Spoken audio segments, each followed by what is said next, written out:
से निवेदन है कि वह गुरुदेव के चरणों में खड़े होकर के 3 बार नमोस्तु करेंगे।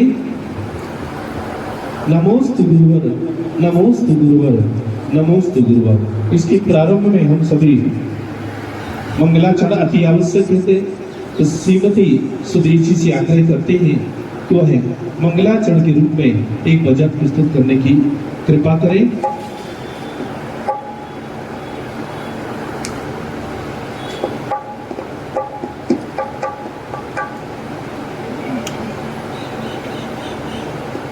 बोले परम पूज्य आचार्य श्री विराग सागर जी महाराज की जय। परम पूज्य मुनि श्री विशोक सागर जी महाराज की जय। 4 पंक्तियां। सबसे पहले माँ जी ने वाणी के मंगल में गुण गाने की जय हो। सबसे पहले माँ जी ने वाणी के मंगल में गुण गाने की जय हो। फिर नवकार के अभिषेक की और उससे हुए कल्याण की जय हो। जिनके स्वरूप को देव तरसते, जिनके स्वरूप को देव तरसते, ऐसे संत माने की जय हो। आओ हम सब मिलकर बोले महावीर भगवान की जय हो। आओ हम सब मिलकर बोले महावीर भगवान की जय हो। बोले महावीर भगवान की जय। परम पूज्य विशोक सागर जी महाराज की जय। और एक बहुचर्चित भजन प्रस्तुत है। आप सभी मेरे साथ भी बोलेंगे। मोक्ष के प्रेमी हमने कर्मों से लड़ते देखे। मोक्ष के प्रेमी हमने कर्मों से लड़ते देखे। मखमल पर सोने वाले भूमि पर बढ़ते देखे। मखमल पर सोने वाले भूमि पर बढ़ते देखे। सरसों का दाना जिनके बिस्तर में चुभता था। सरसों का दाना जिनके बिस्तर में चुभता था। काया की सुल्तानी की धड़कन बढ़ते देखे। काया की सुल्तानी की धड़कन बढ़ते देखे। मोक्ष के प्रेमी हमने कर्मों से लड़ते देखे। अर्जुन भीम जिनके पद का नाम पार पाया। अर्जुन भीम जिनके पद का नाम पार पाया। आगम और नदी के कारण अग्नि में जलते देखे। आत्म उन्नति कारण अग्नि में जलते देखे। मोक्ष के प्राणी हमने कर्मों से लड़ते देखे। भारतनाथ स्वामी सद्भाव मोक्षगामी। भारतनाथ स्वामी सद्भाव मोक्षगामी। कर्मों को नारी बख्शा पर दर्शन पड़ते देखे। कर्मों में नारी बख्शा पर दर्शन पड़ते देखे। मोक्ष के प्रेमी हमने कर्मों से लड़ते देखे। भोजों का जोर ताजा विक्रम देव देखो। भोजों का जोर ताजा विक्रम देव देखो। धर्म को नहीं छोड़ा सब करते देखे। धर्म को नहीं छोड़ा सब करते देखे। मोक्ष के प्रेमी हमने कर्मों से लड़ते देखे। भोगों को त्याग खानी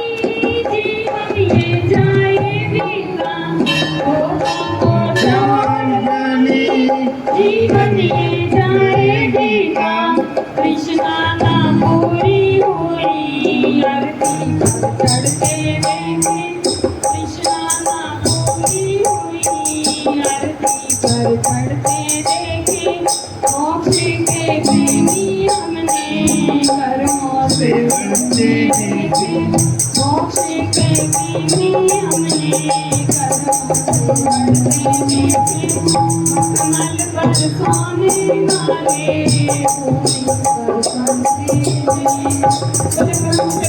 सागर जी महाराज की जय उन्हीं संग की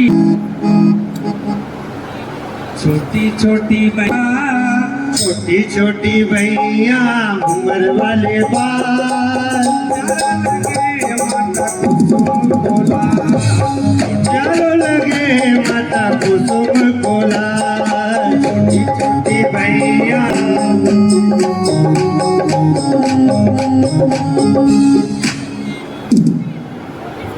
के श्लोक का एक काल प्रारंभ हो उसके पूर्व में चित्त अनावरण के लिए श्रीमान प्रवीण जी, राकेश जी, प्रमोद जी और संजीव जी आए और भैया साड़ी भाभी आ जाए आप सभी और दीप जल्दी में कार्य प्रारंभ करें।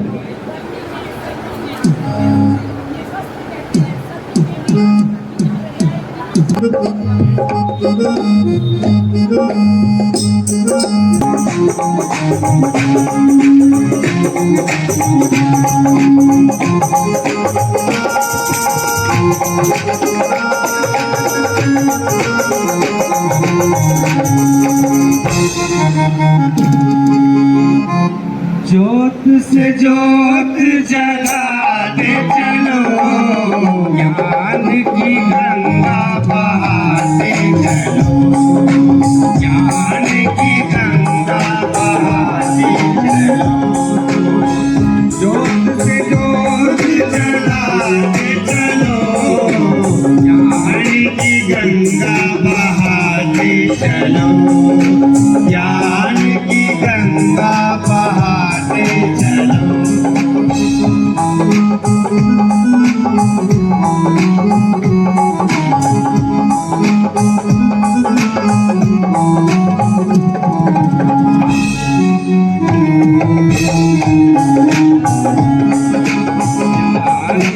गंगा बहाते चलो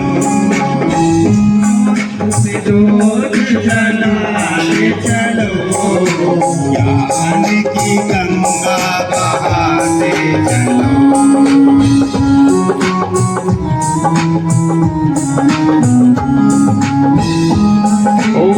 ओम अज्ञानतिमिरं दीपकं विजलं करोमि।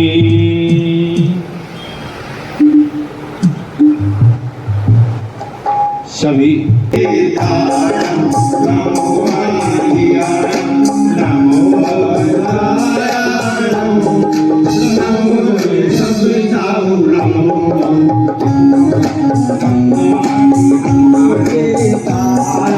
नमो हरियाणा नमो लोरे सब सापुरम नमो हरिहंताणा नमो सीताराम नमो हरियाणा नमो वजारणम नमो लोरे सब सापुरम नमो हरिहंताणा नमो सीताराम नमो हरियाणा नमो वजारणम नमो लोरे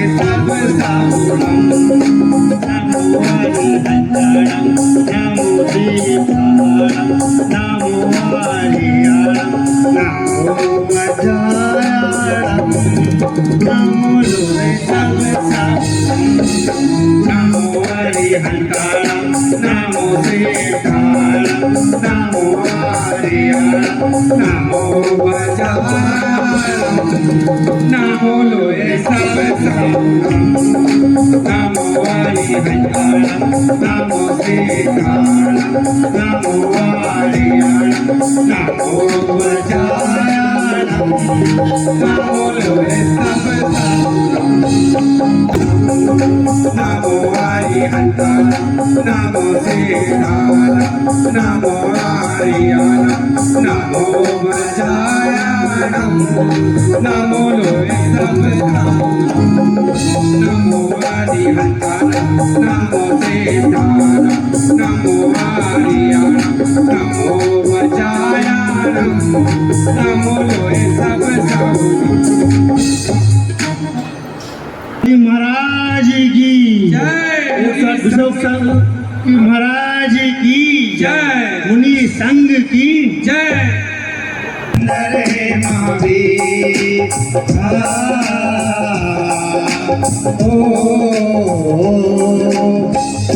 कमल का फूल फूल के अंदर है महावीर चारों तरफ सरोवर बेता निर्मल नीर फूल कमल का फूल फूल के अंदर है महावीर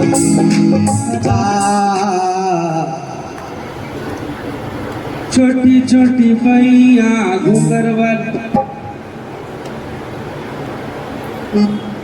बोले परम पूज्य विशोक सागर जी महाराज की जय। और जैसा कि आप देख रहे हैं, गुरुदेव ने केश नूचन, केश नोचना, केश उतारना शुरू कर दिया है अपने हाथों से। किस प्रकार वो अपने केशों को खींच रहे हैं आप देख सकते हैं। एक केश भी अगर हमारा उखड़ जाए, हमारे हाथ से निकल जाए तो कितना दर्द होता है। और गुरुदेव अपने हाथों से कैसे एक घास की तरह से अपने केश उखाड़ रहे हैं और कितना मुस्कुराकर, कितनी खुशी खुशी, कहीं भी वो अंदर में दुख मान नहीं रहे हैं, कितना वो परिचय सहन कर रहे हैं। ये देखो, अंदर में दुख तो होता ही होगा, लेकिन नहीं, गुरुदेव ऐसा बिल्कुल भी प्रकट नहीं हो रहा है कि उनको कोई दुख हो रहा है। अपने जैन धर्म में अपने गुरुओं के लिए 22 परिचय बताए गए हैं। 22 परिचय को सहन करते हैं। उसमें गर्मी का, सर्दी का, बरसात, भूख, प्यास, सारे परिचय सहन करते हैं। लेकिन सबसे ऊंचा जो परिचय है वो केश नोच परिचय है। ये सबसे बड़ा परिचय है। इतना परिचय सहन करना आसान काम नहीं है। लोग कहते हैं कि क्या जरूरत है इतना बड़ा परिचय सहन करने की, एक उस्तरा बुलवा के उसकी कटिंग करा लें तो ठीक रहेगा। अरे भैया, उस्तरे से कटिंग तो करा सकते हैं, लेकिन जो वो महाव्रत के धारी हैं, जो हर जीव की, एक छोटे से छोटे जीव की, सूक्ष्म से सूक्ष्म जीव की जो रक्षा करके चलते हैं, वो कैसे अपने केशों में अगर कोई जीव बढ़ गया और उस्तरे से कटिंग करवाने में वो जीव की हिंसा हो गई तो उसका दोष किसे लगेगा। गुरुदेव कभी भी अपने शरीर पर कभी उस्तरे का प्रयोग नहीं करते। लोग कहते हैं उस्तरे का प्रयोग करेंगे तो पैसे तो हम दे देंगे। अरे भैया, पैसे तो तुम दे देंगे, लेकिन जीव रक्षा का उपाय जो वो कर रहे हैं वो कैसे प्रयोग में होगा। जीव रक्षा जो उनका सबसे बड़ा धर्म है, क्योंकि अपने जैन धर्म में बताया है अहिंसा महाव्रत सबसे पहला व्रत है और वो पूर्ण रूप से महाव्रती उस व्रत का पालन करते हैं। हमारा ये गुरुदेव का सबसे बड़ा परिचय सभी देख रहे हैं। और देखो, आज के टाइम में जैन समाज, कोई भी समाज हो उनका मैं नहीं कहती, लेकिन जैन समाज एक छोटे से छोटा नियम लेने में घबराते हैं। कहते हैं अरे हमारे से तो नियम नहीं बनेगा, हम इतना बड़ा नियम नहीं ले सकते, एक रात्रि भोजन का त्याग जो नहीं कर सकते, वो गुरुदेव 24 घंटे में केवल एक बार आहार करते हैं, केवल एक बार पानी पीते हैं। उसी टाइम, आहार के टाइम ही जो भी उन्होंने लेना है, एक बार में पानी भी आहार भी वही लेंगे। और उसमें भी निरंतर आहार होना चाहिए। कोई बाल निकल गया या कोई जीव उसमें आ गया तो उसी टाइम, उसी समय आहार का त्याग कर देते हैं और फिर अगले दिन 24 घंटे के लिए अगले दिन ही उसी समय वो आहार करेंगे। तो इतना बड़ा परिचय सहन करना ये केवल जैन संत, दिगंबर संत ही कर सकते हैं। बोले परम पूज्य दिगंबर संत विशोक सागर जी महाराज की जय। और अब मैं अपनी बहन प्रेमवती जैन से प्रार्थना करती हूँ कि वो आए और अपना भजन प्रस्तुत करें। प्रेमलता जैन।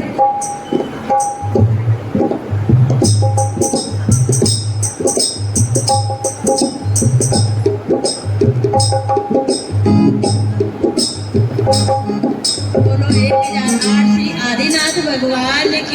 जय बोलो श्री पूजनीय 108 श्री विराट सागर जी महाराज की जय पूजनीय श्री 108 परम पूज्य विश्वास सागर जी महाराज की जय नमोस्तु महाराज जी नमोस्तु जीवन के किसी भी पल में वैराग्य उमड़ सकता है संसार में रहकर प्राणी संसार को तज सकता है जीवन के किसी भी पल में वैराग्य उपज सकता है संसार में रहकर प्राणी संसार को तज सकता दर्पण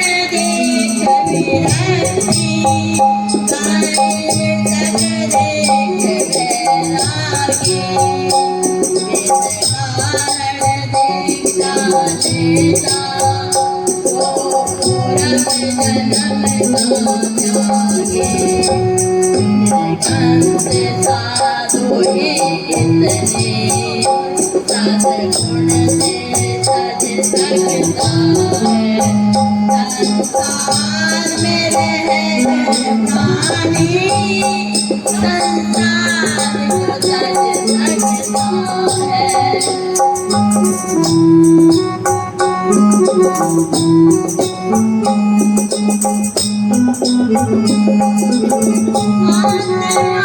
तो अजरी हमारे हैं हम आयु गिने तन के वैसाए जीवन भरता जैसे संसार में रहकर प्राणी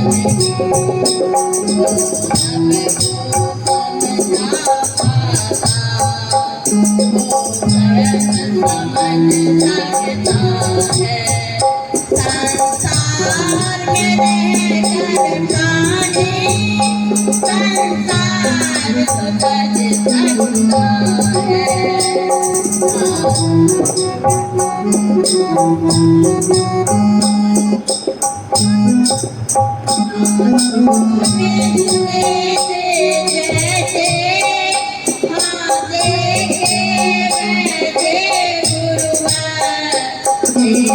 जैसे परम तपस्वी उपकारी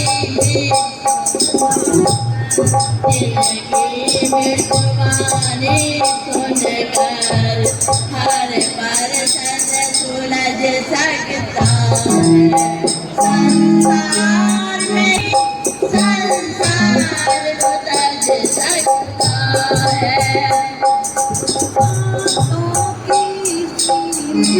लड़ियाँ पल पल बीतती जाती है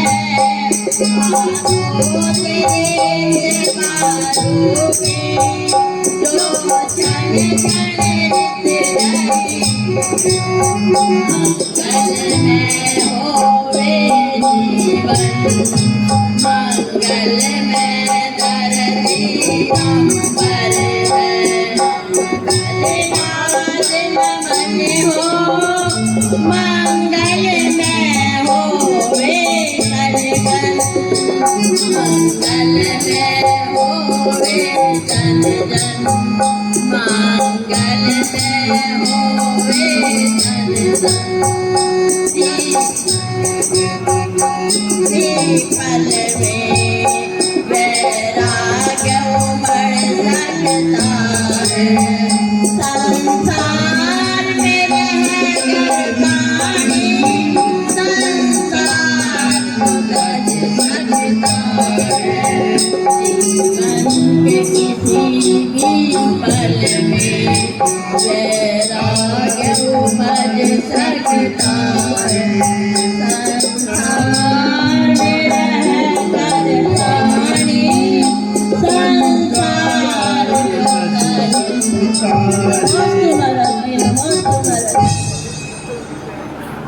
जय गुरुदास जय गुरुदेव हे गुरुवर धन्य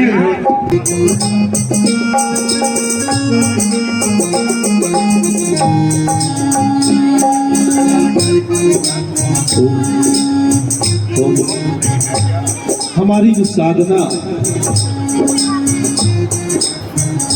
हम सभी ने जैसा चाहा था वैसा निरंतर हमारा चतुर्मास चल रहा। परम पूज्य गुरुदेव बुंदेलखंड के प्रथमाचार्य विराज सागर जी महाराज के श्री चरणों में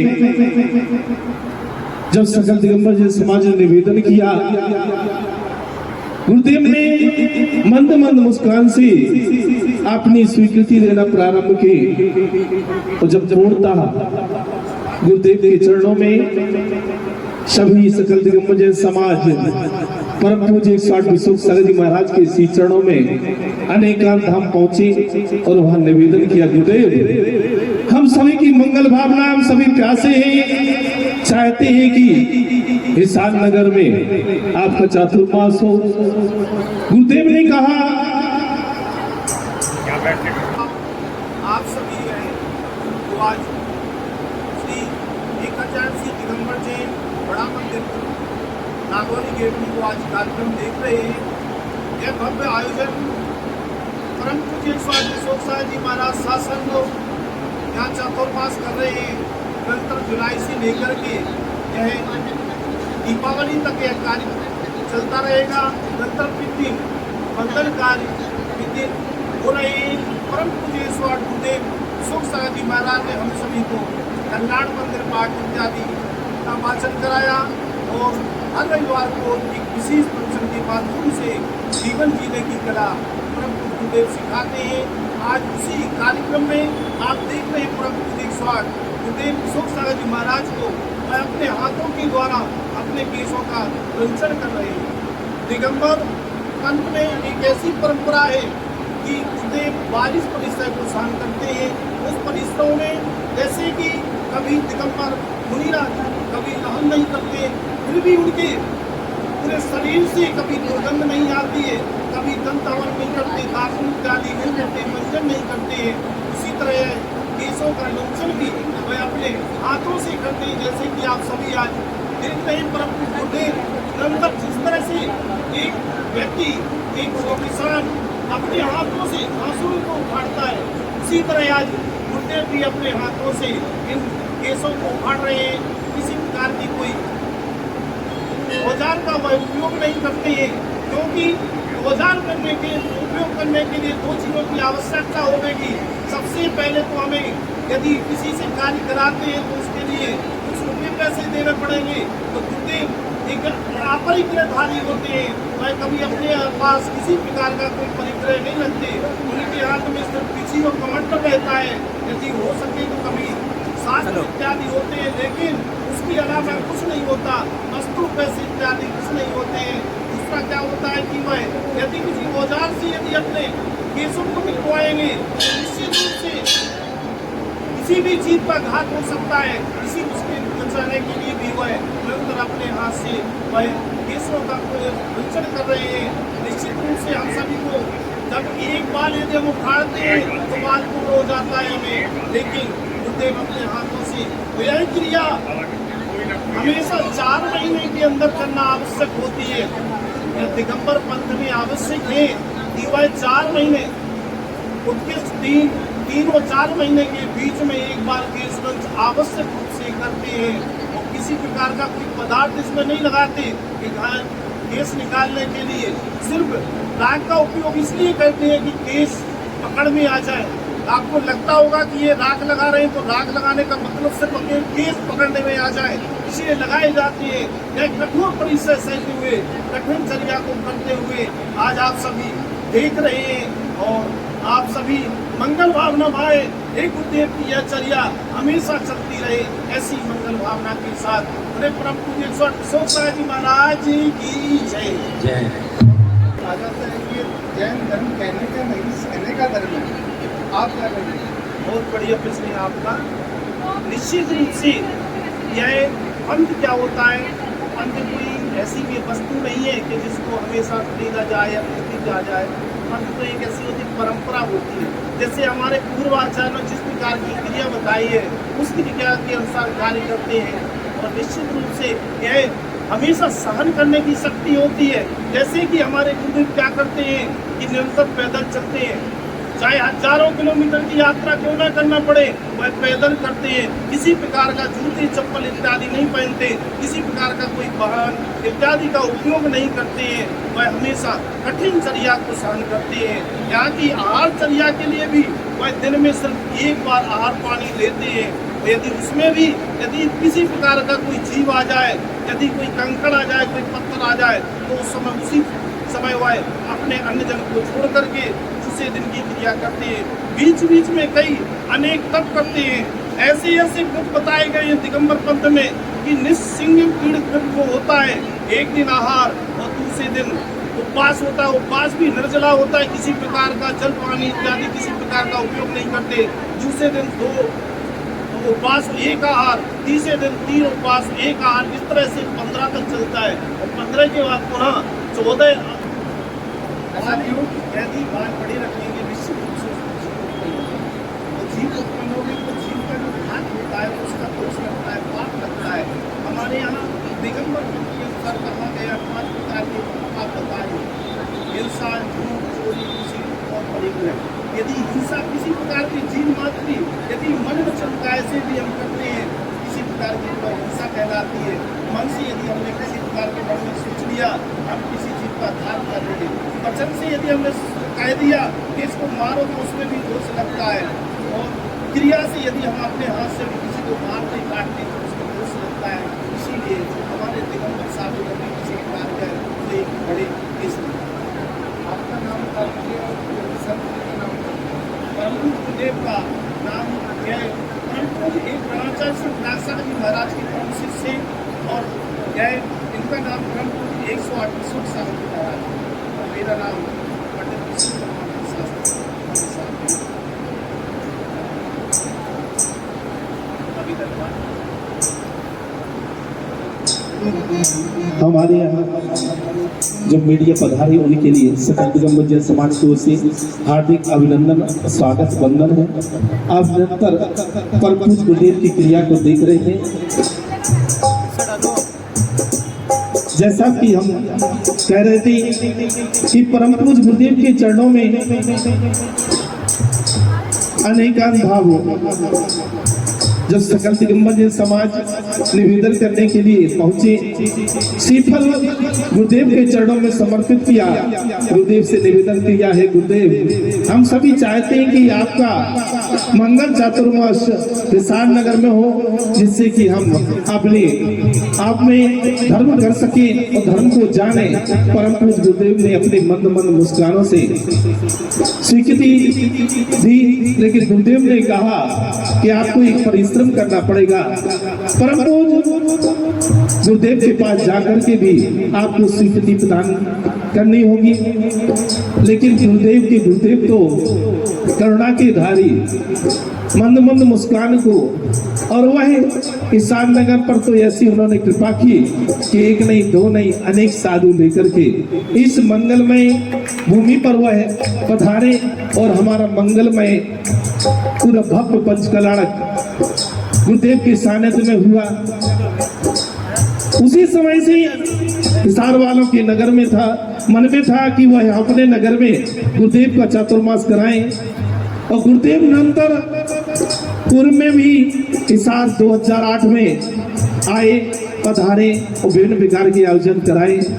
तो हम सभी का मंगलमय जो भावना थी, परम पूज्य गुरुदेव गणाचार्य श्री नागसागर जी महाराज ने स्वीकृति प्रदान की, और हम सभी का भव्य समय है। उस समय जिनका होता है, जिनका ऐसा अवसर होता है, वही पुण्य का लाभ उठा पाते हैं।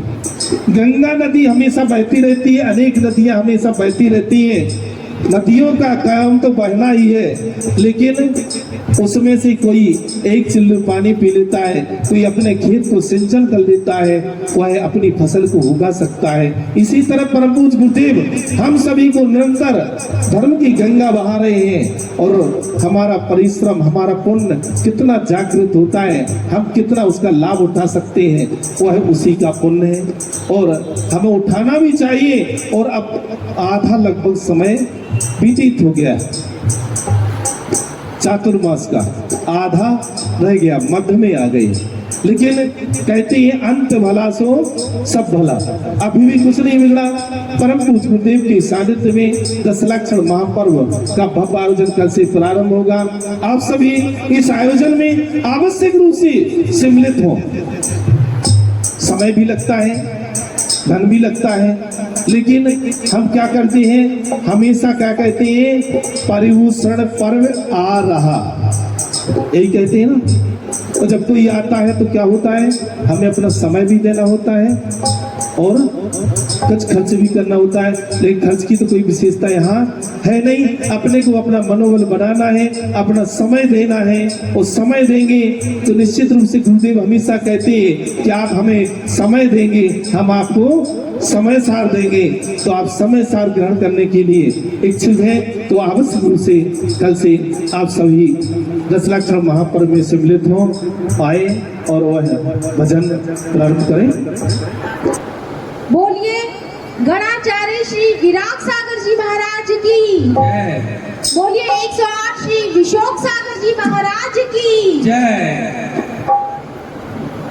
तुम्ही हो मुनिवर, तुम्ही हो गुरुवर, तुम्ही हो दर्शन प्रभु, तुम्ही हो मुनिवर, तुम्ही हो गुरुवर, तुम्ही हो दर्शन प्रभु, तुम्ही हो। तुम्ही ने हमको चलना सिखाया, तुम्ही ने हमको पढ़ना सिखाया, तुम्ही से जीवन मिला है हमको, तुम्ही हो दर्शन प्रभु।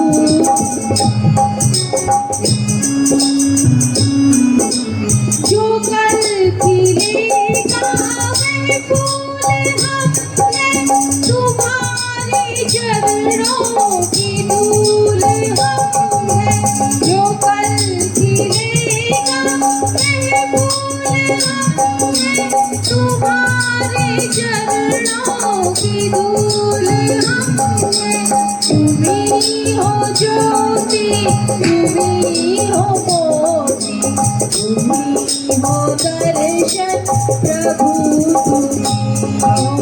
तुम्ही दिवाकर, तुम्ही सुधाकर, तुम्ही हो धरती, तुम्ही हो सूरज, तुम्ही दिवाकर, तुम्ही सुधाकर, तुम्ही हो धरती, तुम्ही हो सूरज, तुम्ही हो जनता, तुम्ही हो सूरज,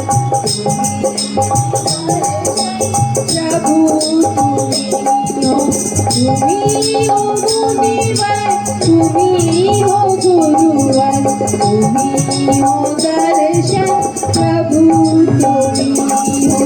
तुम्ही हो मुनिवर, तुम्ही हो गुरुवर, तुम्ही हो दर्शन प्रभु, तुम्ही हो। प्रभु तुम्ही हो। बोलिए 108 विशोक सागर जी महाराज की जय। बोलिए 108 श्री विशोक सागर जी महाराज की जय। समता को धारने वाले, भव पार लगाने वाले, समता को धारक मंदिर है, चरणों में अर्चन है, इंद्रियों को शत शत मंदिर है, चरणों में अर्चन है। तुम ही मेरे भगवान हो, मैं तुम दीवार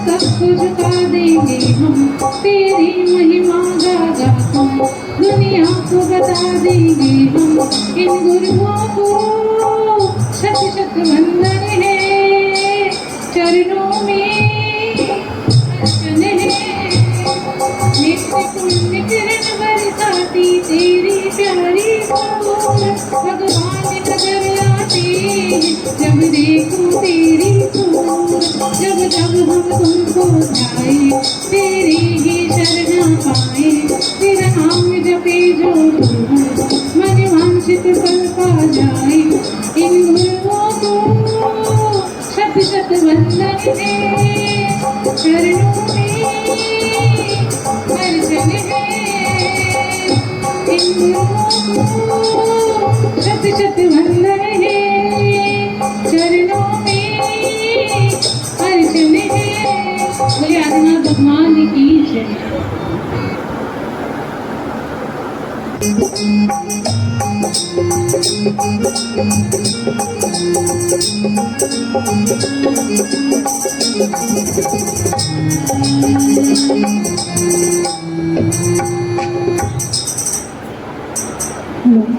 बोले आदिश्वर आदिनाथ भगवान की जय। आचार्य गुरुदेव विराट सागर जी महामुनिराज की जय। मुनि श्री 108 विशोक सागर जी मुनिराज की जय।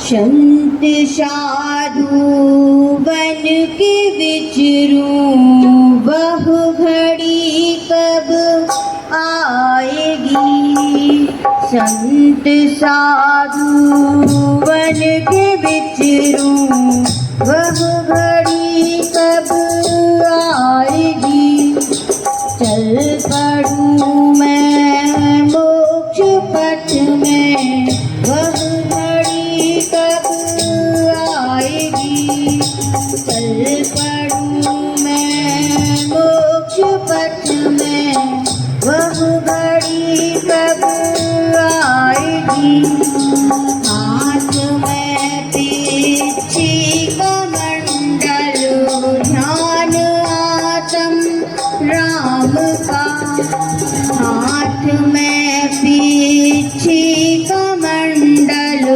ध्यान आत्म राम का, छोड़ कर घर बार दीक्षा की घड़ी कब आएगी, छोड़ कर घर बार दीक्षा की घड़ी कब आएगी, संत साधु बन के विचरूं, वह घड़ी कब आएगी,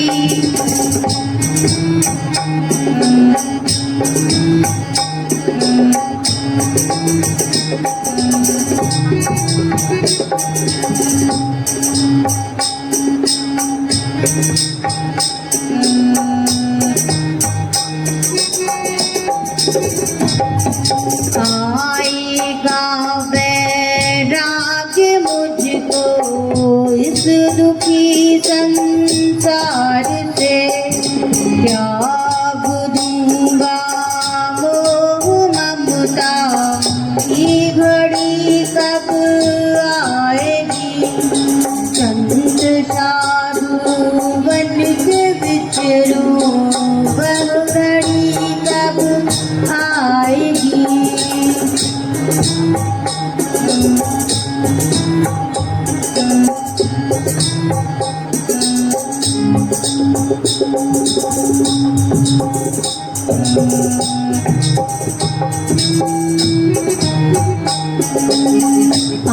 समिति तीर गुप्ती 22 परिचय भी सहूं, भावना बारह जुबाऊं, वह घड़ी कब आएगी, संत साधु बन के विचरूं, वह घड़ी कब आएगी,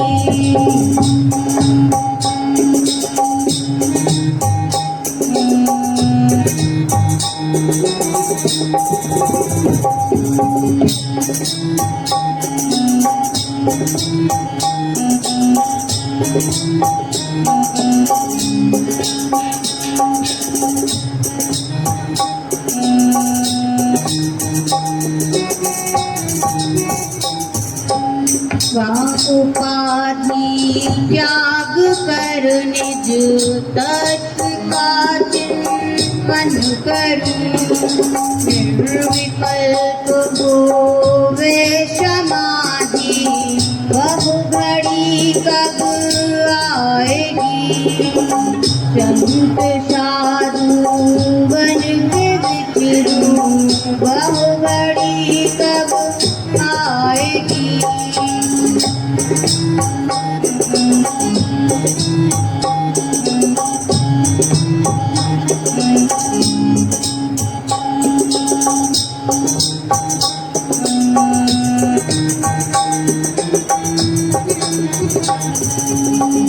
भ्रमण का नाश होवे इस दुखी संसार से विचरूं मैं निज आत्मा में बहु बड़ी कब आएगी संत साधु बन के विचरूं बहु बड़ी कब आएगी जल पड़ूं मैं मोक्ष पथ पर बहु बड़ी कब आएगी जल पड़ूं मैं मोक्ष पथ पर बहु बड़ी कब आएगी।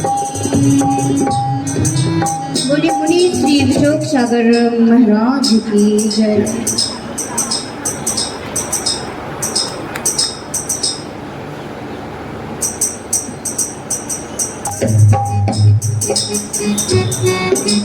हे गुरुवर धन्य हो तुम कितना परिशेष हो।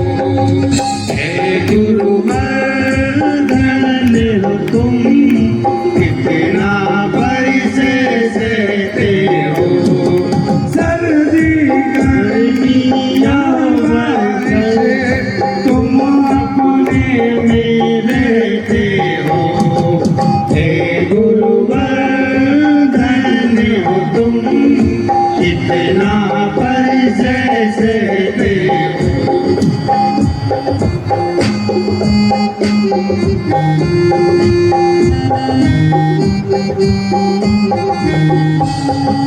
सर्दी गर्मियाँ बारिश तुम अपने में रहते हो। हे गुरुवर धन्य हो तुम कितना परिशेष हो।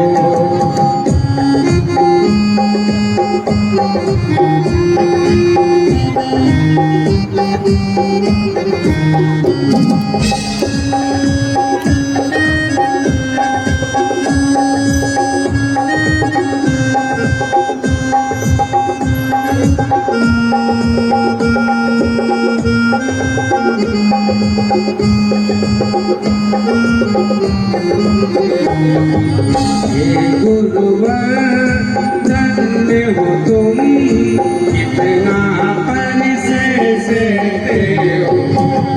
हे गुरुवर धन्य हो तुम कितना परिशेष हो।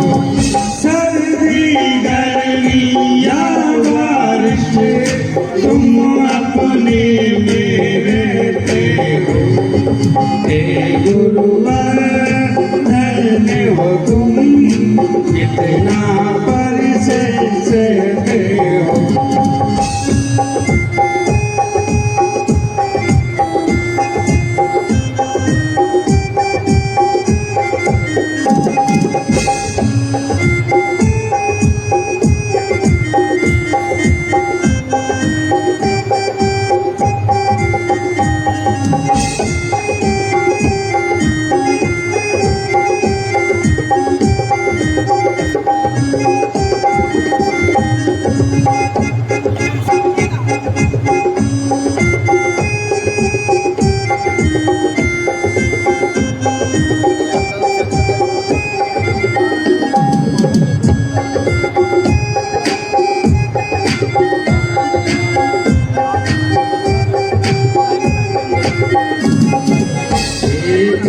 गुरुवर्धन हो तुम, जितना परिशेष है गुरुवर्धन हो तुम, परिशेष है।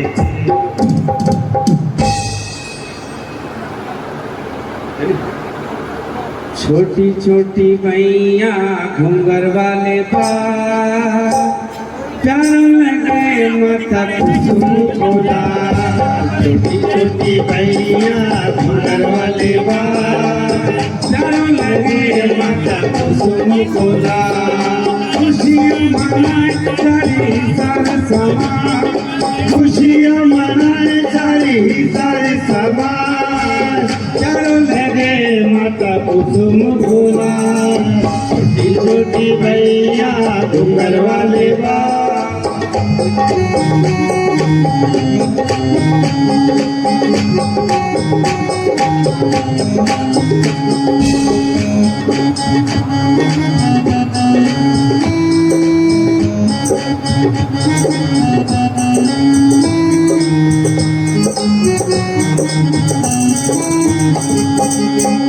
छोटी मैया घूंगर वाले बा, छोटी छोटी मैया घूंगर वाले बा, चारों लगे माता कुसुम खोला। चारों लगे माता कुसुम खोला।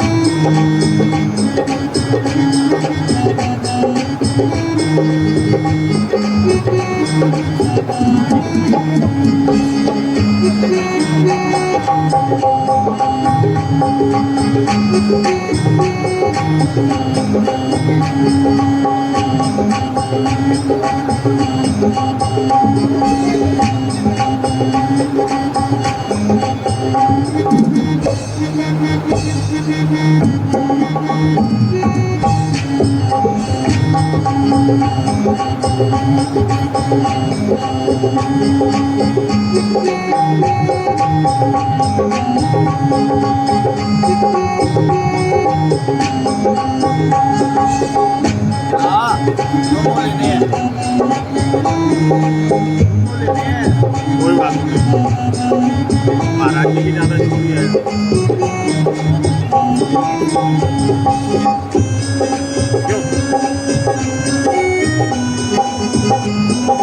करके ले ले।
अशोक सागर जी महाराज की जय। हिंदू श्री अरिहंत मीत राग क्या वरणु बारे भावना जगत जीवन हित जा।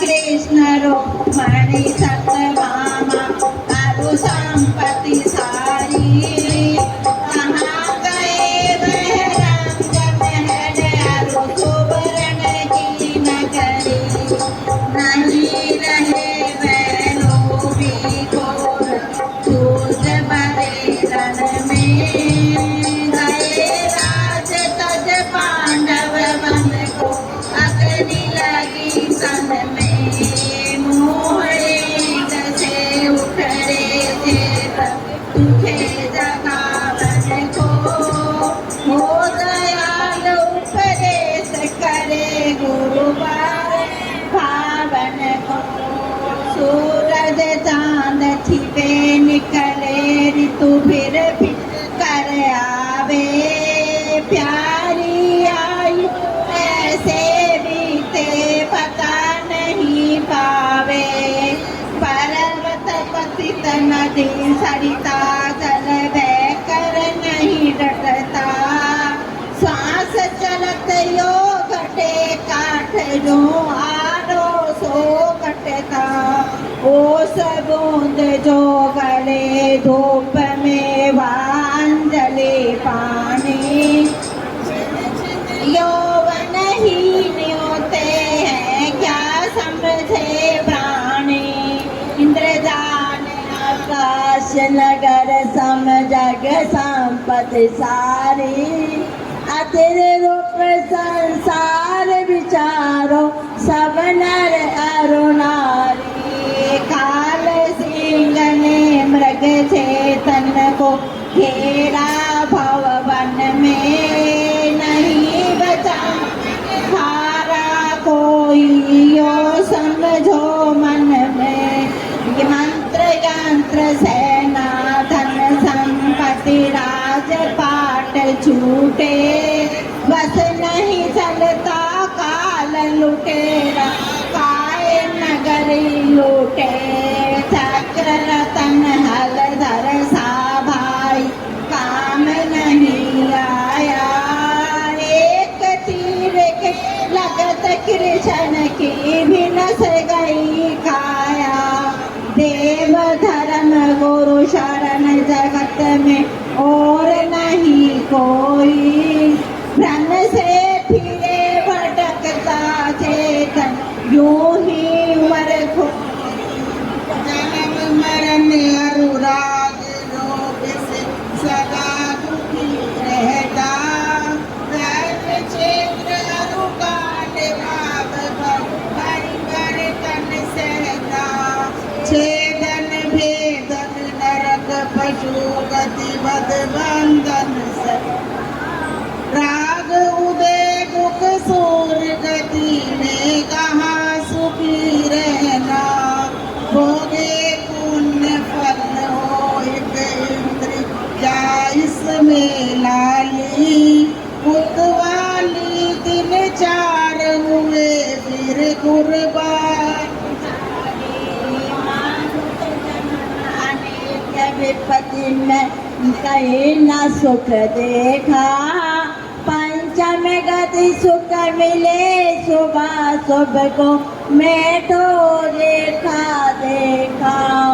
जन्म अमरे अकेला चेतन सुख दुख का भोगी और किसी का क्या एक दिन यह जुदा होगी कमला चलत न पैर जाए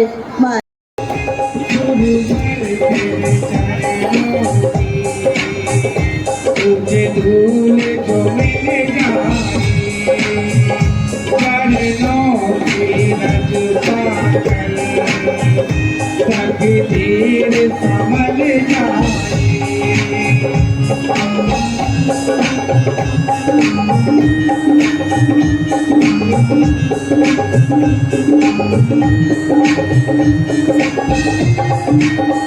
समाज से भी 2 से कार्ड तैयार हुए, वह सब सभी सौभाग्यशाली जीव हैं।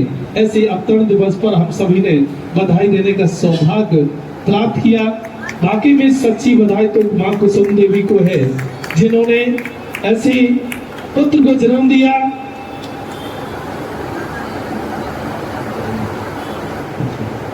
बहन जी अभी रुकेंगे 2 मिनट के लिए, बहन जी बैठेंगे सभी बस। वही सौभाग्यशाली परिवार हमने देखा और ललितपुर नगर की गुरुदेव से अपने जिज्ञासा का समाधान चाहते हैं पर पूज्य गुरुदेव के चरणों में।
ओम नमः सतेभ्यः, ओम नमः सतेभ्यः, नमः श्री वर्धमानाय निर्धूतकलात्मने शालोकानां त्रिलोकानां यद्विद्यादर्पणाय ते गुरुवापान्तिरो नित्यं ज्ञानदर्शननायका चारिताणो गम्भीरा मोक्षमार्गोपदेशिका अनंतानंद सिद्ध परमेष्टि भगवान की, अनंतानंद सिद्ध परमेष्टि भगवान की, अनंतानंद सिद्ध परमेष्टि भगवान की, अनंतानंद सिद्ध परमेष्टि भगवान की, आदि प्रभु आदि ब्रह्मा आदिनाथ भगवान की, चंदा प्रभु भगवान की, शांतिनाथ भगवान की, चिंतामणि पारसनाथ भगवान की, शासन नायक भगवान महावीर स्वामी की, परम पूज आचार्य भगवान गुरुदेव श्री विराट सागर जी महाराज की, अहिंसा विश्व धर्म की, तीर्थराज समेत शिखर की महाराज की जय, जय। ओम नमः सतेभ्यः। आज हम सभी श्री दिगंबर जैन आदिनाथ मंदिर बड़ा मंदिर नागौरी गेट हिसार में विराजमान हैं। 10 लक्षण पर्व की पूर्वेला भाद्र शुक्ला तृतीया का दिन है और भाद्र शुक्ला इस बार चतुर्थी से 10 लक्षण पर्व प्रारंभ हो रहे हैं, क्योंकि इन 10 दिनों के बीच में एक तिथि का क्षय है और इसलिए चतुर्थी से प्रारंभ हो रहे, अन्यथा भाद्र शुक्ला पंचमी से भाद्र शुक्ला चतुर्दशी तक यह 10 लक्षण पर्व रहते हैं। और ये 10 धर्म अपनी आत्मा को श्रृंगारित करने के लिए, आत्मा को सजाने के लिए, आत्मा की साधना क्रम बाई क्रम करने के लिए होते हैं। आत्म साधना, भगवान की भक्ति आराधना, जाप साधना आदि अनेक क्रियाएं इसमें होती हैं। और उसके पूर्व आज केशलुंच की प्रक्रिया प्रारंभ हुई। दिगंबर जैन मुनि जो होते हैं वह अपने कठोरतम साधना करते हैं। बोले 28 मूल गुणों का वह एक पालन करते हैं। उन 28 मूल गुणों में 5 महाव्रत, 5 समिति, 5 इंद्रिय निरोध, 6 आवश्यक और 7 विशेष गुण पाए जाते हैं। और उनमें सबसे पहला जो है वह व्रत है, वह अहिंसा महाव्रत है, जहाँ पर साधुजन जो है मन से, वचन से, काय से, कृत, कारित, अनुमोदना, ऐसे वह 9 कोटि से वह अहिंसा व्रत का, महाव्रत का वह पालन करते हैं। एक इंद्री से लेकर के पंचेंद्री तक के जो 6 काय के जीव हैं, उन जीवों की वह रक्षा करते हैं। दूसरे जो है उनका जो सत्य महाव्रत होता है, अचौर महाव्रत होता है, ब्रह्मचर्य महाव्रत होता है और अपरिग्रह महाव्रत होता है। बोले साधुजन जो उनके 7 विशेष गुण होते हैं, उन 7 विशेष गुण में जो है नग्न रहना उनका वह विशेष गुण होता है। वह जो है पैदल विहार करना, एक टाइम जो है एक बार दिन में 24 घंटे में भोजन करते हैं, खड़े होकर के जो है भोजन करते हैं और कर पात्र में दोनों हाथों की जो है जोड़ करके उसको अंजलि बनाते हैं और उस अंजलि में जो है साधुजन आहार करते हैं। और जो है केश लोंज, अपने हाथों से दाढ़ी, मूछ और सिर के बालों का जो है केशलोंज करते हैं। केशलोंज क्यों करते हैं? वह जो है साधुजन जीवों की रक्षा के लिए। आपको पता होगा कि जो है जो केश है, बाल हैं, वह बाल जो है बड़े हो जाते हैं और जब बाल बड़े हो जाते हैं तो बोले साधुजन स्नान नहीं करते हैं, साधुजन स्नान नहीं करते हैं, कोई साबुन जो है, सोडा, शैम्पू आदि का प्रयोग नहीं करते हैं। और जब कोई व्यक्ति स्नान ना करे, सोडा, साबुन, शैम्पू आदि का प्रयोग ना करे, तो उन बालों में जब बाल बड़े होते हैं तो उनमें जीव उत्पन्न हो जाते हैं, जुआ, लीक आदि जीव उत्पन्न हो जाते हैं।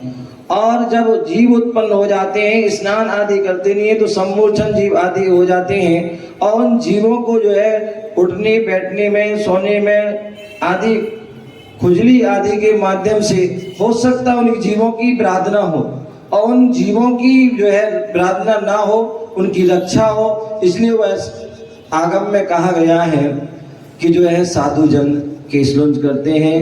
आचार्य वीर नंदी महाराज हुए, आचार्य वीर नंदी महाराज हुए, उन्होंने आचार सार ग्रंथ लिखा है और उस आचार सार ग्रंथ में क्या लिखा है? हाथ जोड़ लीजिए।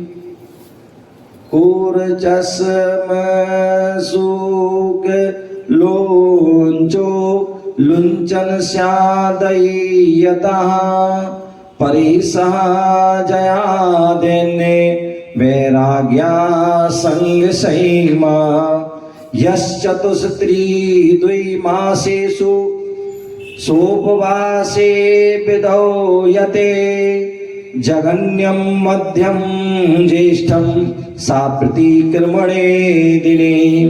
कितना सुंदर बात बोली आचार्य वीर नंदी महाराज ने। बोले साधुजन वीरचर्या होती है, सिंहचर्या होती है और उसमें जो है एक परिसर, बोले एक परिसर होता है और एक उपसर्ग होता है। परिसर जो होते हैं जो स्वयं के द्वारा जो है सहन की जाती है, स्वयं के द्वारा होता है, और जो है जो उपसर्ग होता है वह दूसरों के द्वारा किया जाता है। ऐसे उपसर्ग आचार्यों ने मुख्य रूप से 4 प्रकार के कहे गए हैं। मनुष्यकृत, त्रयंचकृत, देवकृत और चौथे जो है अचेतन कृत जो है उपसर्ग होते हैं। कभी भी कोई भी श्रावग्रस्त जो है मनुष्य है, कई बार मुनियों पर जो है उपसर्ग कर देता है, उनका अपशब्द बोल देता है, उनको जो है पत्थर आदि अनेक उनसे वो है उन पर प्रहार भी कर देता है। देवता गुण जो है उन पर जो है साधुओं पर भी मिथ्या दृष्टि आदि जो देव होते हैं वह भी उन पर जो है उपसर्ग कर देते हैं। त्रियंच के द्वारा, चाहे वो सर्प हो, चाहे वो सिंह आदि है, श्यालनी आदि है, उनके माध्यम से भी वह उपसर्ग होता है। और एक अचेतन कृत, आज बैठे हुए ध्यान साधना में पत्थर गिर जाता है, पहाड़ गिर जाता है, कोई भी बिजली आदि गिर जाती है, ये सब जो है अचेतनकृत उपसर्ग होते हैं। ऐसे उन उपसर्ग उनको है उन उपसर्ग को सहन करते हैं। और जो 22 प्रकार के परिसर होते हैं, सर्दी, गर्मी, बरसात, भूख, प्यास, शीत आदि जो है, अनेक नग्नता, स्त्री, अज्ञानता, अदर्शन, प्रज्ञा आदि जो है वह 22 परिसर होते हैं। उन 22 परिसर को सहते हैं और वह उसमें ही वह अपने केशलोंज को अपने हाथों से वह करके उस कष्ट को, उस पीड़ा को अपने हंसते हंसते उसको वह सहते हैं। तो ऐसे वह परिसर जय होते हैं। दूसरा जो है बोले वह अधीनता। अधीनता, वह किसी के सामने दीनता को प्रकट नहीं करते हैं। मुझे ऐसा करना है, मुझे ऐसा करा दो, मेरे ऐसा उपकरण हो जाए, तो वह किसी को अधीन होते हैं। वह किसी के सामने जो है दीनता रूप जो है अपने भाव नहीं प्रकट करते हैं, दयनीय स्थिति आदि रूप को प्रकट नहीं करते हैं, वह अपने वीरचर्या को वह करते हैं। तो ऐसे वह अधीनता के धारी हैं। और जो क्वेश्चन करते हैं, क्यों करते हैं? बोले वैराग्य की परीक्षा। बोले घर छोड़ना सरल है, कपड़े उतारना सरल है, उपवास करना सरल है, बहुत सी बातें सरल है, लेकिन जो है वैराग्य को धारण करना, दीक्षा को धारण करना और अपने हाथों से जो है केशलोंचों का करना। बोले प्रत्येक व्यक्ति, गृहस्थ का जो व्यक्ति होता है, वह अपने बालों को संवारने के लिए, बालों को सजाने के लिए, बालों की सुंदरता के लिए, बालों की रक्षा के लिए अनेक प्रकार के वह उपक्रम करता है कि जिससे कि हमारे वह बाल सुरक्षित रहे, बाल सुंदर दिखें। और कई बार जब वो बाल जो है झड़ने लगते हैं तो उनके लिए भी अनेक प्रकार की दवाई आदि औषधि लेता है और उससे भी काम नहीं चलता है तो व्यक्ति नकली बाल भी लगा लेता है, विग लगा लेता है, क्योंकि उसकी शोभा, उसका मानना होता है, उसका सोच होता है कि जो व्यक्ति की जो शोभा होती है वह बालों से होती है। ध्यान रखिए, हमारे निर्गंत जो साधु होते हैं, दिगंबर साधु होते हैं, उनके बाल हों तो भी वह सुशोभित होते हैं और बाल ना भी हो तो भी वह सुशोभित होते हैं। कभी स्नान नहीं करते, श्रावक दिन में 1 बार 2 बार 3 बार वो हो सकता है स्नान करता है, अनेक प्रकार की जो है साबुन, शैम्पू आदि लगाता है, क्रीम पाउडर आदि लगाता है, इत्र और सेंट, परफ्यूम आदि लगाता है, लेकिन फिर भी वह जो है सुंदरता को प्राप्त नहीं होता, फिर भी उसका मुरझाया हुआ रहता है, फिर भी उसके शरीर से जो है गंध आदि आती रहती है। और साधु संत कभी नहाते नहीं, स्नान नहीं करते, कोई साबुन नहीं, कोई शैम्पू नहीं, किसी प्रकार का कोई सेंट आदि का प्रयोग भी नहीं करते हैं, कोई पाउडर क्रीम का भी प्रयोग नहीं करते हैं, लेकिन फिर भी हमारे साधु जो है उनकी तेज, उनकी तपस्या, उनके संयम और उनके जो व्रतों का प्रभाव होता है कि वह चाहे जवान हो, युवा हो, चाहे व्रत हो, लेकिन उनके शरीर से जो है तेज चमकता है। तो ये उनकी साधना का ही प्रभाव है। तो ऐसे वह वैराग्य के वह धारी होते हैं। और अपरिग्रह धारी, अभी वो बहुत से लोग बोल रहे थे महाराज जी जो है यदि नाई से बाल कटा ले, कैंची आदि से बाल कटवा ले, तो ध्यान रखना, पहली बात तो कैंची से बाल कटाने से जीवों की विराधना होती है। दूसरी, नाई को बुलाने पर जो है उसको बुलाना पड़ेगा, उससे जो है उसके लिए पैसे आदि देने पड़ेंगे। और पैसे जो है साधु रखते नहीं, क्योंकि वो अपरिग्रह के धारी होते हैं, तो उनका पूर्ण रूप से परिग्रह का त्याग होता है, तो इसलिए वह पैसे नहीं देते और उनको पैसे आदि देना पड़ते हैं। तो उन्हें श्रावक आदि से याचना करना पड़ेगी। क्या करना पड़ेगी? याचना। और साधु जो है अयाचक वृत्ति के धारी होते हैं, इसलिए जो है अपने हाथ से ही वह केश, दाढ़ी, मूछ और बालों का वह केशलोंच करते हैं। ये उनके वह मूल गुण का भी वह उत्तर जो हमारे उनके विशेष गुण हैं उनका भी पालन होता है। कहते हैं मूलाचार आदि सभी ग्रंथों में लिखा है कि साधु जो है उत्कृष्ट 2 महीने में, उत्कृष्ट 2 महीने में केशलोंच करते हैं, मध्यम जो है 3 महीने में, और जघन्य जो है 4 माह के अंदर वह नियम से वह केशलोंच करते हैं। एक दिन भी यदि फालतू हो जाता है तो वह उपवास का उनका प्रायश्चित होता है, चाहे वह बीमार हो, चाहे वो कैसी वृद्ध अवस्था हो, लेकिन 4 माह के अंदर जो है जघन्य रूप में उनको वह केशलोंच करना पड़ता है। और करना है मतलब स्वेच्छा, कोई मजबूरी में नहीं, अब तो वह स्वेच्छा से वह अपने जो है अपनी साधना को, अपने बैराग को परीक्षा देते हुए वह केशलोंच करते हैं। बोलते हैं जिस दिन वह केशलोंच करते हैं, जिस दिन वह केशलोंच करते हैं कि वो अपने हाथ से भी केशलुंज कर रहे हैं, लेकिन ऊपर दिखता नहीं है। हो सकता है कोई जीव आ जाता है और बैठ करके रगड़ने पर जो है, बाल खींचने पर कोई जीव की प्रार्थना हो सकती है, और उस रूप में जो है कहते हैं कि केशलुंज के बाद जो है, केशलुंज के दिन वो है उपवास करते हैं। चारों प्रकार के उनका आहार का जो है त्याग होता है। पूर्व में जो है, पिछले पूर्व दिन में उन्होंने जो है आहार जो है 10 बजे 11 बजे किया था, उसके बाद उन्होंने त्याग किया था, और उस दिन के वह त्याग और आज का भी पूरा त्याग अगले दिन जो है लगभग 9, साढ़े 9, 10 बजे वह आहार करते हैं। ऐसे लगभग यदि जोड़ा जाए तो 48 घंटे जो है उनके हो जाते हैं। ऐसी वह जो उपवास की साधना करते हैं, और हो सकता है और भी किसी प्रकार का त्रुटि हुई हो तो उसके लिए वह साधु जन क्या करते हैं, वह उस दिन प्रतिक्रमण भी केशलुंज के बाद करते हैं। ऐसे वह जो है साधु जन अपनी जो है साधना को निहारते हुए अपनी साधना की उत्कृष्ट बनाने के लिए साधु जन केशलुंज करते हैं। और ये जो है वैराग्य की परीक्षा होती है, और इससे जो है श्रावक आदि जन जो है वह इस चर्या को देखकर, इस साधना को देखकर उनके अंदर भी जो है वह वैराग्य की भाव होते हैं, उनके अंदर भी वह दीक्षा आदि लेने के भाव होते हैं, उनके अंदर भी ऐसे वह उत्कृष्ट पद को धारण करने के भाव होते हैं। ऐसी वह धर्म की प्रभावना और आत्म प्रभावना के लिए साधुजन सार्वजनिक रूप में केशलुंज आदि की क्रिया को करते हैं।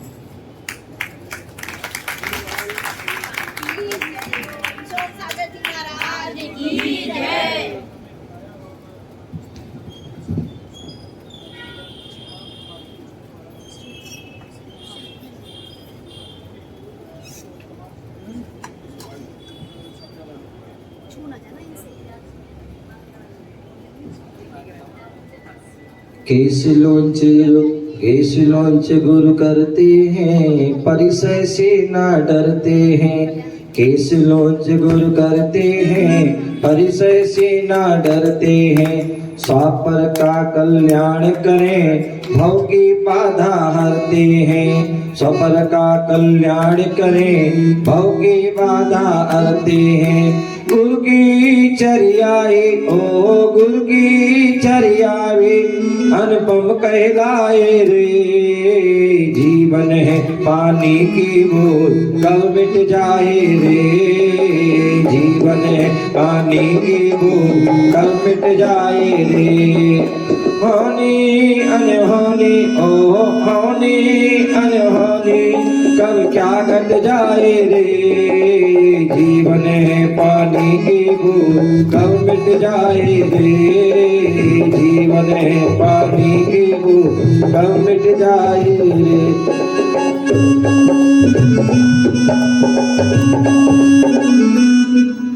तो कितनी सुंदर बात बोले हमारे गुरुजन संत जन जो हैं, साधु जन केशलुंज करते हैं।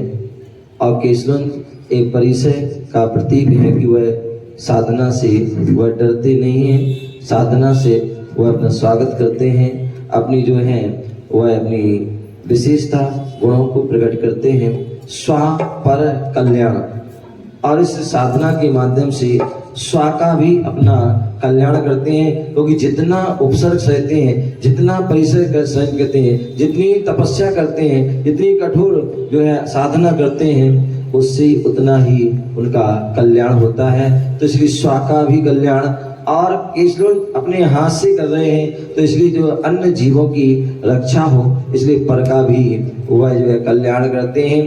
और जो भाव में जो हम अनेक प्रकार के जो है कष्टों को सहन करते हैं, दुखों को सहन करते हैं, तो वह साधना के माध्यम से वह भाव की जो है बाधा को हरते हैं। और यही जो है अनुपम वह उत्कृष्ट श्रेष्ठ गुरुजन की चर्या होती हैं, साधु जन की चर्या होती हैं। कहते हैं किसी कवि ने 2 पंक्तियां, बहुत सुंदर पंक्तियां कही हैं, और वह 2 पंक्तियां क्या हैं? बोले नई खूबी नई रंगत, नई खूबी नई रंगत नए अरमान पैदा कर। नई खूबी नई रंगत नए अरमान पैदा कर, और इस खाक के पुतली में भगवान पैदा कर। इस खाक के पुतली में भगवान पैदा कर। कई बार व्यक्ति कहते हैं महाराज जी कि क्या साधु बनने की क्या आवश्यकता है, क्या तपस्या करने की आवश्यकता है, इस शरीर को कष्ट दें, इस शरीर को जो है पीड़ा दें, क्या आवश्यकता है। जैसे सभी लोग करते हैं वैसे ही आप भी करें तो अच्छा रहेगा।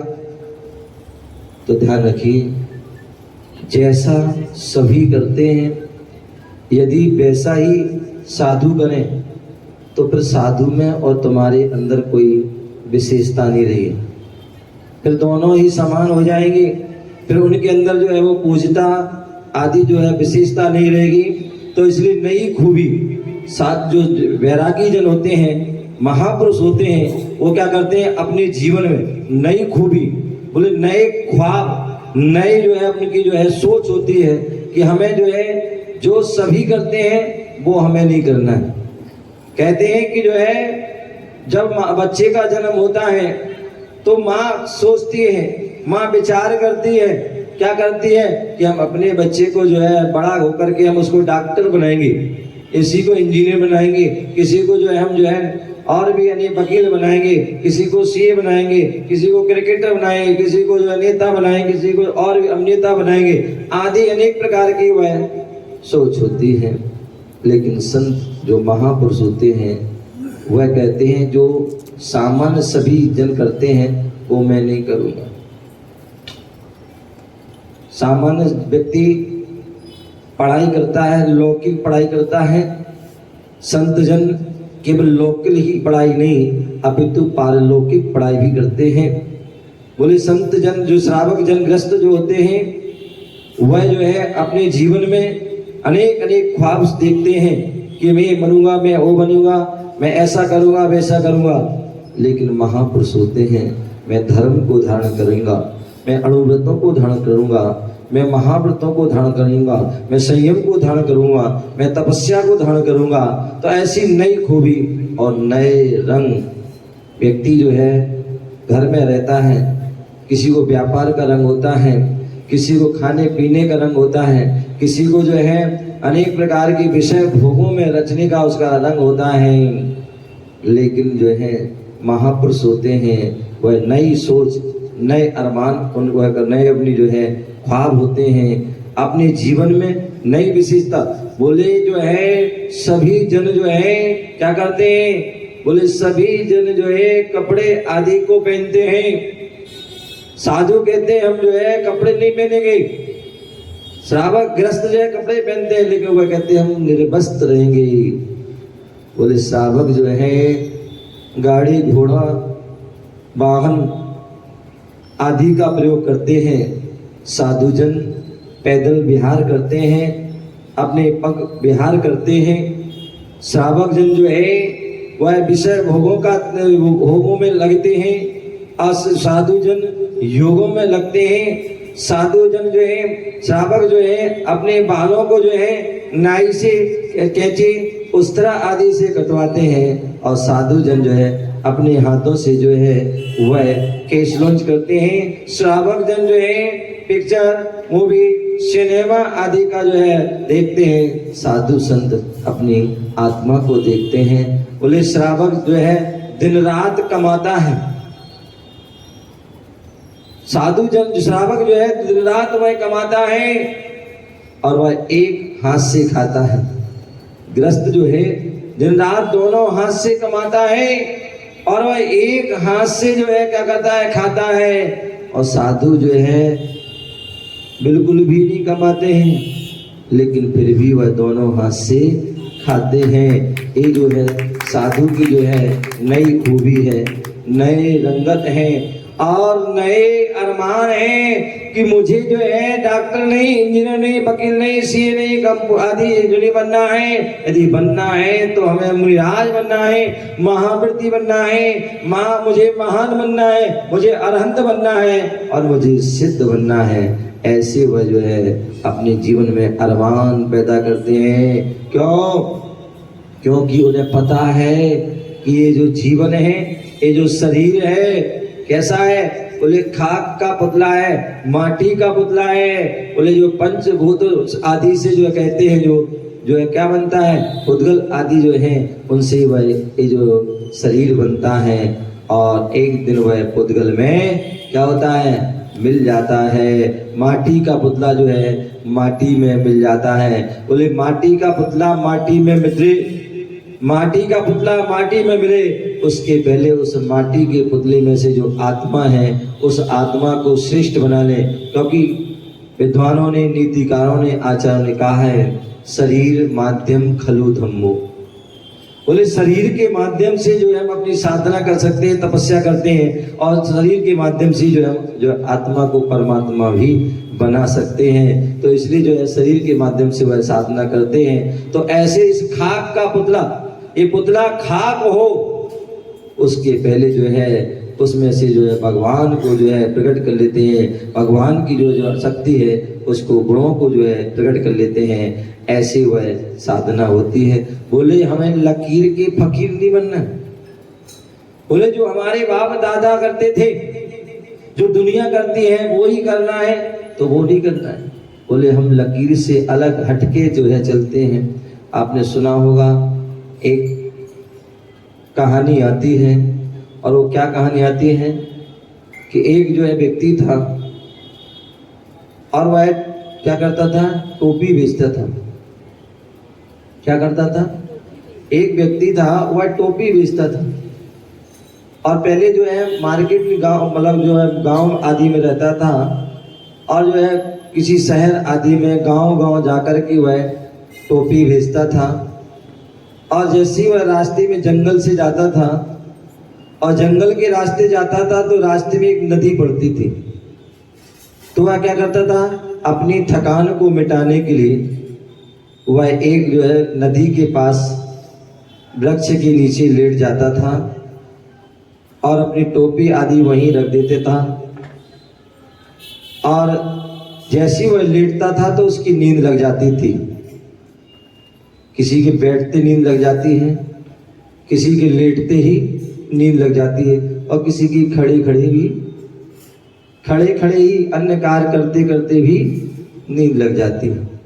तो वह जैसे ही वह लेटा, बोले गरीब आदमी होते हैं, वह जो है उन्हें किसी प्रकार की जो है एसी की आवश्यकता नहीं होती है, कूलर की आवश्यकता नहीं होती, पंखा की आवश्यकता नहीं होती है, डबल बेड आदि की आवश्यकता नहीं होती है, किसी नींद की गोली की, नींद के इंजेक्शन की आवश्यकता नहीं होती है।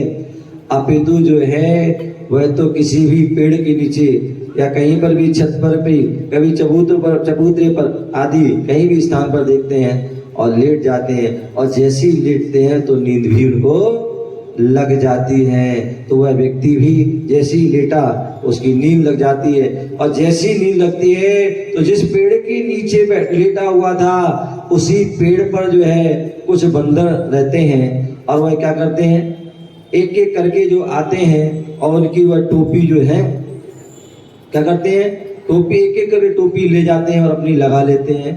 कहते बंदर नकलची होते हैं, क्योंकि वह व्यक्ति टोपी लगाए रहता है तो इसलिए वह भी एक एक ले जाते हैं और टोपी लगा लेते हैं।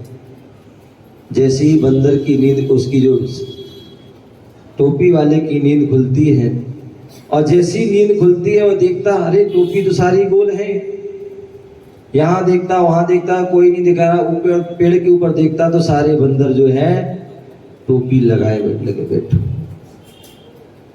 और जैसी टोपी लगाए बैठे हुए हैं, खेल कूद कर रहे हैं। अब सोचता क्या करूं, सारी टोपी लगे, कैसे मैं अपना व्यापार करूं, कैसे क्या करूंगा। तो वह क्या करता, अपनी युक्ति लगाता है कि कैसे हम टोपी प्राप्त करें। उसने सोचा, विचार किया कि बंदर जो है नकलची होते हैं, तो मैं टोपी लगाया हूं इसलिए ये भी टोपी लगाए हैं। उसने क्या किया, उसकी जो एक टोपी उसके सिर पर थी, और उसने क्या किया, उस टोपी को निकाला और फेंक दिया। और जैसे ही उसने जो है टोपी निकाली, फेंकी, तो क्या हुआ, सारे बंदरों ने भी टोपी फेंक दी, और जैसी टोपी फेंकी तो उसने सारी टोपी उठा ली और लेकर के वह चल देता है। कालांतर में समय निकला, दिन महीने साल गुजरे, और वह टोपी वाला जो है वृद्ध हो गया था। क्या हो गया था, टोपी वाला वृद्ध हो गया था। अब उसके बच्चे बड़े हो गए थे, और जैसे ही बच्चे बड़े हुए तो वह स्वाभाविक है, आप सभी जानते हैं आजकल जो है, यदि जो है कोई दुकानदार है तो अपने बच्चे को क्या बनाएगा? दुकानदार बनाता है। यदि कोई वकील है तो अपने बेटे को भी वकील बनाता है, कोई टीचर है तो टीचर बनाता है, कोई प्रोफेसर है तो प्रोफेसर बनाएगा, कोई जो है इंजीनियर है तो इंजीनियर बनाएगा, और भी जो अन्य काम करते हैं वो वही काम करते हैं। तो वहाँ वही हुआ कि जो है वह दुकानदार टोपी बेचने वाला था, उसने भी अपने बच्चों को टोपी बेचने का ही कार्य सौंप दिया और उसे सीख दी कि बेटा ध्यान रखना, जीवन में तो कभी भी आप जो है व्यापार आदि करो, टोपी आदि बेचने जाओ और रास्ते थकान आदि से आराम करो, और ऐसी कहीं आपकी कोई टोपी गोल हो जाए, बंदर आदि टोपी ले जाए, तो ध्यान रखना क्या करना कि ऐसे उसकी ऐसे फेंक देना और ऐसे जो है टोपी प्राप्त कर लेना। ऐसा पूरा उसको समझा दिया। ठीक है, बच्चे समझदार हैं, समझ गए। वहां जो है जैसे वह जो है व्यापारी बूढ़ा हो गया, उसके बच्चे बड़े हो गए, उसी प्रकार वहां बंदर जो थे, बंदर बदरिया थे जो है, वह भी जो है बूढ़े हो गए और उनकी जो है वो भी बच्चे बड़े हो गए। तो जैसे जो है स्वाभाविक है, जो बंदर जो यहाँ कुचल कूद करता है अपने अपने इस पेड़ उस पेड़ आदि, इस नगर से उस गांव आदि जो है, वही उनकी वही शरारत। तो उन जैसे उस दुकानदार ने अपने बच्चे को सीख दी थी, वैसी ही जो है बंदरों ने भी बंदरिया ने भी अपने बच्चों को सीख दी कि बेटा यदि आप ऐसी बात होगी तो ध्यान रखना। मैं तो जो है चूक गया था, हम लोग तो जो है धोखा खा गए थे कि सारी जो है टोपी और ना हमने जो है उसने फेंकी तो हमने ही फेंक दी थी और सारी उसने उठा ली थी, लेकिन अब तुम्हें ऐसा नहीं करना। बोले अब तुम्हें क्या करना है? बोले जब भी ऐसी हो तो जो है अगर फेंकता है तो फिर फेंकना नहीं, यदि किसी के पास ना हो तो वो भी उठा लेना। और यही हुआ कि जब वह टोपी वाले का पुत्र जो है टोपी बेचने गया, और वही जैसे पिता करते थे, पेड़ के नीचे नदी के किनारे विश्राम कर रहे हैं, और जैसे ही विश्राम करते हैं तो नींद लग जाती है, और नींद लग जाती है तो क्या होता है, वह सारी टोपी जो है बंदर जैसे उसने किया था, तो बंदर टोपी को क्या करते हैं, ले जाते हैं। और जैसी उनकी नींद खुलती है तो वह देखता है कि सारी टोपी गोल, केवल एक उसके चेहरे पर टोपी है। तो उसे पिता की सीख याद आ गई कि उन्होंने कहा था कि यदि ऐसा हो जाए तो टोपी फेंक देना, और जो सारी बंदर भी फेंक देंगे और सारी टोपी उठा लेना। और उसने वही किया।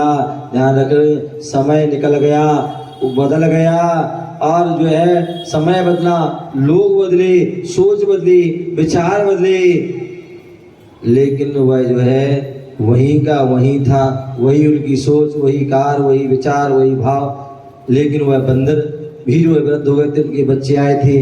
अब उन्होंने भी क्या किया था, जैसे उन्होंने देखा कि टोपी वाला आया और थोड़ा विश्राम कर रहा, नींद लग गई है, एक एक करके सारे आए और टोपी को ले जाते हैं। जैसे ही जो है टोपी वाले की नींद खुलती है, वह देखता है कि चारों तरफ जो है टोपी दिखता, टोपी ऊपर दिखता है तो बंदर सारे टोपी है। उसे पिता की सीख याद आ जाती है और वह क्या करता है, अपने जो है सिर से जो है टोपी निकालता है और फेंक देता है। और जैसे ही वह टोपी फेंकता है, उन बंदरों में एक बंदर ऐसा भी था जिसके पास टोपी नहीं थी, और वह क्या करता है, वह तुरंत जल्दी आता है और एक वह टोपी को लेकर वह उस पर भी चढ़ जाता है।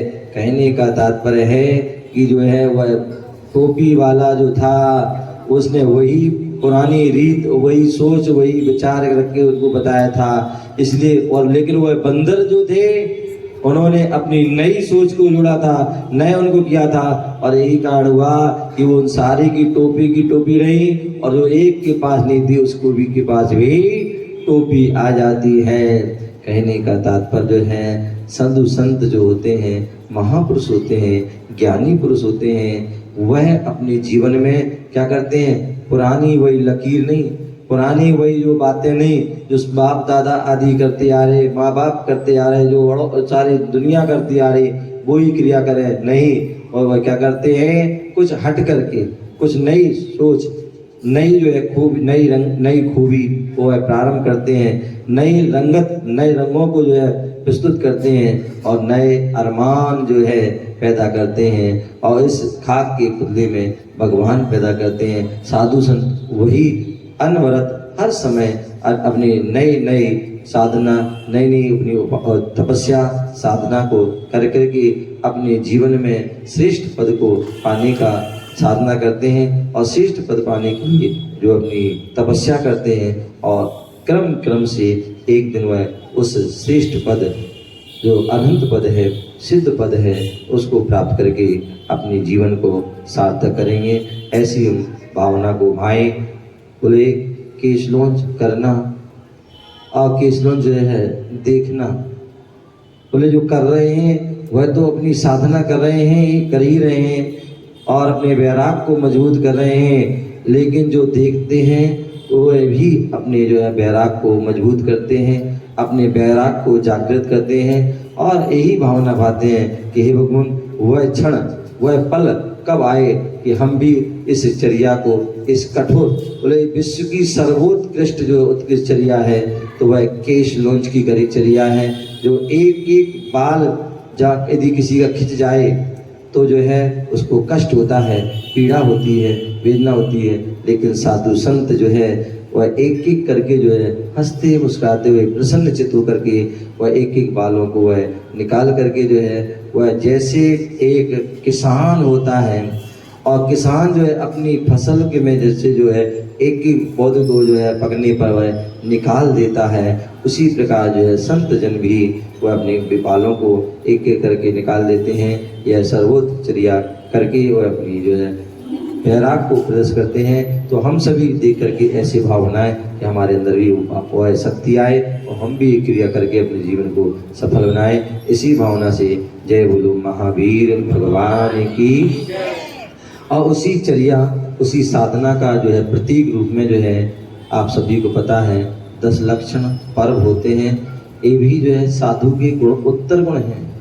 बोले जो मुनि हैं मुनियों के जो है 28 गुण तो हैं, इसके साथ साथ जो है उनके जो है और भी उत्तर गुण होते हैं और उत्तर गुणों में 10 धर्म का वह पालन करते हैं, 22 परिसर को सहन करते हैं, 12 तप आदि करते हैं, 12 भावनाओं को जो है ध्याते हैं, जो 3 गुप्ती आदि का वह पंचाचार आदि का पालन करते हैं। ऐसे उनके 108 जो है विशेष गुण होते हैं, उन गुणों का भी वह अनवरत समय पर पालन करते हैं। और आचार जो परमिष्ट होते हैं उनके जो 36 गुण होते हैं, उनमें वह 10 धर्म जो है उनके विशेष होते हैं। उत्तम क्षमा, उत्तम मार्जव, उत्तम जो है आर्जव, शौच, संयम, तप, त्याग, आकिंचन और ब्रह्मचर्य, ये 10 धर्मों के माध्यम से अपनी आत्मा को 10 जो सीढ़ी के माध्यम से वह चढ़ते क्रम से चढ़ते हैं और अपनी आत्मा को श्रेष्ठ बनाते हैं। हम सभी